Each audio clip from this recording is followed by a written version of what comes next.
Try cyclocross racing, they said. It will be fun, they said. And so I tried, and it was actually much fun. I decided to make the video about the updated version of my Specialized Crux for two reasons. Reason number one, cross is here.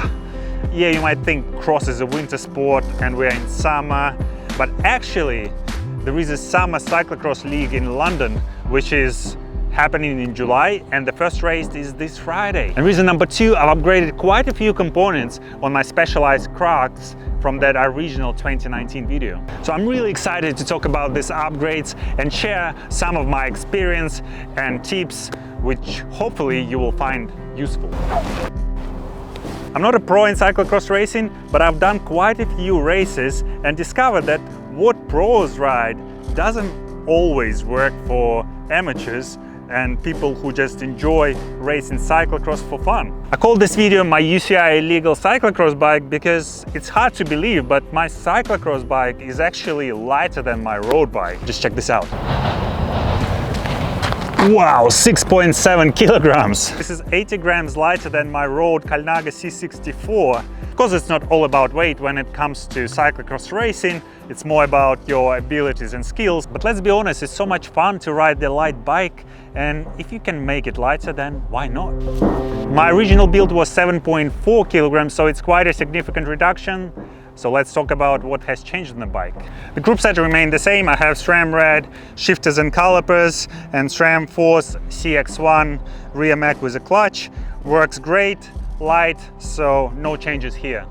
What I've changed is the cassette. I had Sram Force 11 to 36 and I've swapped it with Sram XX1 mountain bike 10 to 42 cassette.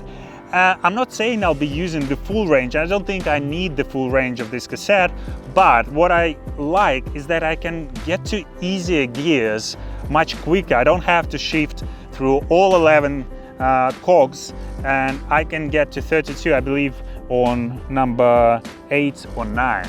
And if you ever race cyclocross, you might know that the terrain changes so quickly. You have uphills and then downhills and then hills again and then running, etc. So you're changing gears all the time. So for me personally, getting to these lower gears and back quickly is more important than having smaller gaps between the cogs. Plus, this cassette is much lighter. What I've also changed is the cranks. I replaced carbon Eastern EC90SL cranks, which are considered one of the lightest cranks on the market, with Cannondale SISL 2 cranks. I had to cover the Cannondale branding on the crank. Just it doesn't look right to have Cannondale cranks on Specialized bike. But it weighs just 440 grams. Another thing I've changed is the pedals. I've replaced the Crankbrothers Candy pedals, which have a small platform, with Crankbrothers Eggbeaters, which don't have any platform. Originally, I thought that it might be more difficult to clip into the pedal because I don't have a platform, and in certain situations I might need a platform to keep on pedaling. But actually what I found is Eggbeaters are easy to clip in, at least for me, and this is for the same reason, because you don't have that platform, so nothing restricts your shoe from clipping into the pedal. They are also super light and offer best-in-class mud clearance, because really there is no place for mud to get stuck. The seat post is the same. I'm still using KCNC T-Pro Scandium seat post, and the saddle is fabric scoop, which again hasn't changed because I like the shape, I like the comfort of the saddle, and also I could have gone with the saddle with carbon rails, which would make this bike even lighter. But because this is a cyclocross bike, I'd like to be comfortable jumping on it during the race, and I've seen people breaking saddles with carbon rails during the race, which is not great, to say the least. The handlebars haven't changed. I still have Fizik Cyrano R1 carbon handlebars. Like how they perform, they're light. What has changed is the stem. I've replaced Fizik R1 stem, which was already light, with even a lighter stem, which is extra light, hyper stem in 90 millimeters. And the stem, including the Garmin mount, weighs just around 90 grams. This is crazy. I don't think you can make it even lighter. And the good thing is this stem is approved for mountain bike cross-country racing, so it will be strong enough for cyclocross for sure. And it looks great too. Now moving on to the bottle cages, or I should call them bottle mounts. During cyclocross races, people usually don't carry bottles because the race is just 1 hour. You should be hydrated before the race. And most important thing is that you should be able to shoulder your bike easily. And if you have bottle cages, this might prevent you from doing that, or you can damage the bottle cage. So the solution I found for myself is using the Feedlock magnetic water bottle for the down tube and using fabric cageless mounts for the seat tube. This allows me to carry the tool keg and the water bottle to the race, and when I need to race, I just remove this and I can shoulder and run with the bike easily.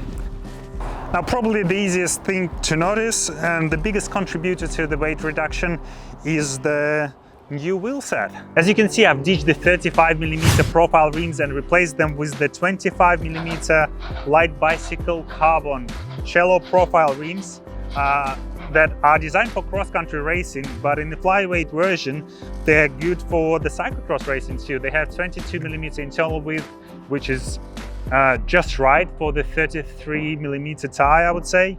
And this wheel set weighs just 1100 grams. That is almost 300 grams reduction comparing to the 35mm profile rims. The wheels were built with Newmen hubs. Sound check. That's pretty loud. Now, you might say, hold on a second, but deep rims are good. And my answer to that would be A, they definitely look good and add style points to your bike.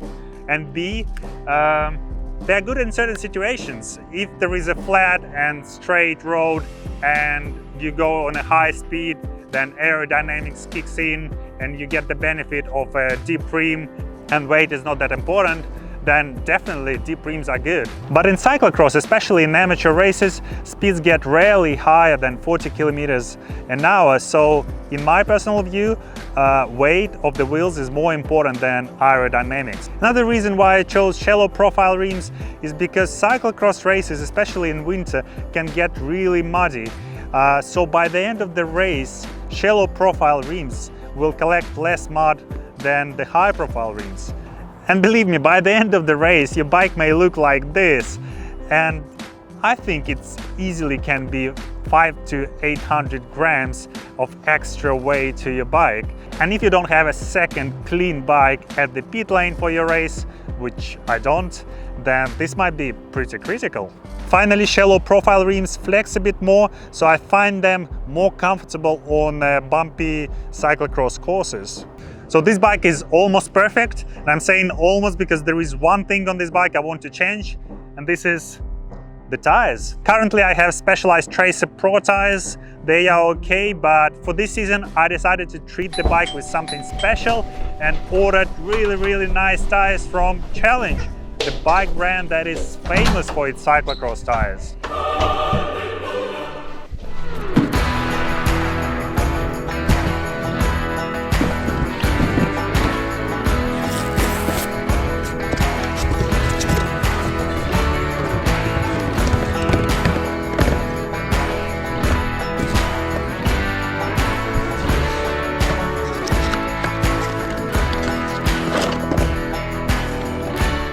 Challenge offers a wide selection of cyclocross tires to cover all possible conditions. My choice fell on Challenge Grifo tires. These are the most universal tires, if you can call that, to cover most of the conditions, except for maybe deep mud. I've used non-tubeless Challenge tires before and was really happy with the grip and the ride quality they offer. So when I recently checked Challenge website, I was glad to find out that they now make a tubeless version of their famous cotton-made cyclocross tires. Happy times! Alright, let's install the tires. I'll be using Smart Tubeless Sealant by Challenge for better results. Let's see whether it will be a challenge to install this Challenge tires.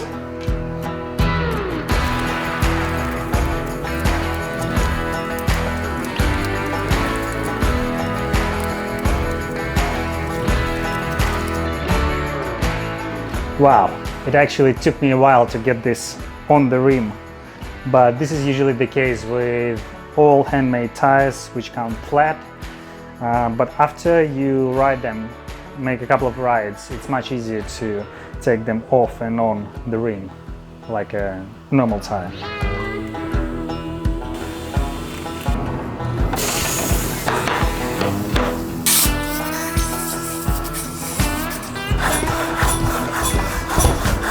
So the rest of the process was pretty straightforward, no issues at all with the tubeless pump, super easy.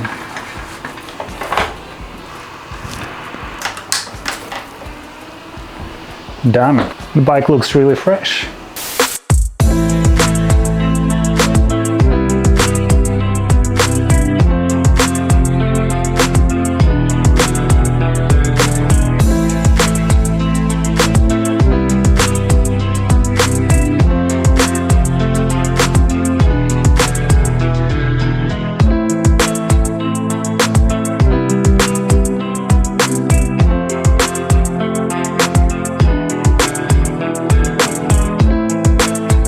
So if you haven't tried cyclocross racing, you should definitely try it.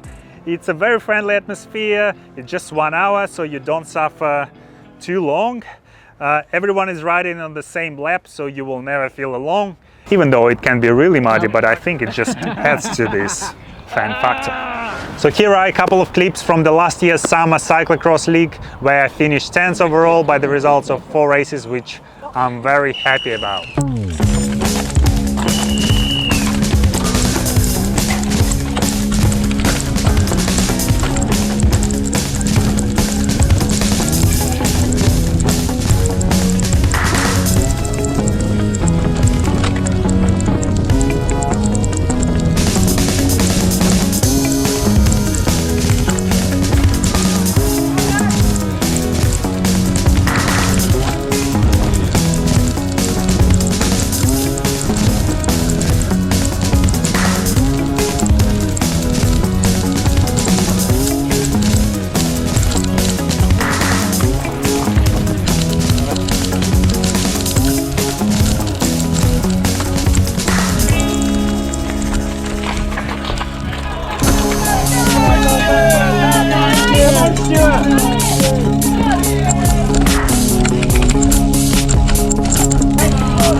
Final race of this season. Good end to the series, strong finish. Yeah. Thank you. Cheers. And as always, if you like this video, don't forget to subscribe to my channel, like and share this video. This really helps my channel to grow and keeps me going. Thanks for watching, guys. See you in the next video.